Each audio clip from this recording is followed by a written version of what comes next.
Tandaan po ninyo, ang Senado o ang Kongreso ay hindi piskalya, lalong hindi korte. Kami po'y gumawa ng batas. Kung wala kaming nakaambang batas, hindi kami dapat gumawa ng inquiry in aid of legislation. O kaya nga hindi ako sumasama sa Quadcom. Yung pala ang Hindi dahilan. ba ako sa Quadcom? Ayaw kong pumunta ron. Dahil wala sa hulog yung Quadcom. No. Walang legislative purpose. Sasama ako doon kung merong legislative purpose.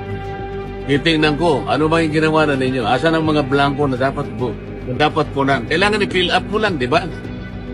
Halimbawa, 10 yung provision ng panukalang batas. Yung dalawa doon, nahihirapan ka. Kaya ka tumawag ng taong tutulong sa'yo. Pagkatapos na tumawag ka ng taong tutulong sa'yo, bakit ko hinihiya yung mga taong tutulong sa'yo? Kapag ka hindi niya masagot o ayaw niya sagutin, ikukulong mo. Tama ba yun? Hindi tama yun, sabi ng mga desisyon ng Korte Supreme.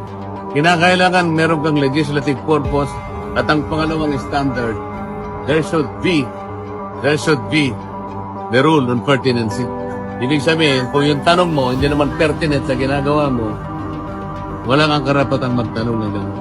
Sana maintindihan ninyo, medyo technical, ngunit sabot ng aking makakaya, gusto kong ipaliwanag sa inyo para kayo mismo ay maging daan, may paliwanag din sa mga tao na kung minsan na nami-mislead. Akala nila ganun na ganun. Hindi po. Kapag tayo nag-iimbestiga ng walang direksyon, hindi po pinahintulutan ng batas. Tandaan po ninyo, ang Senado o ang Kongreso ay hindi piskalya, lalong hindi korte. Kami po'y gumawa ng batas. Kung wala kaming nakaambang batas, hindi kami dapat gumawa ng inquiry in aid of legislation.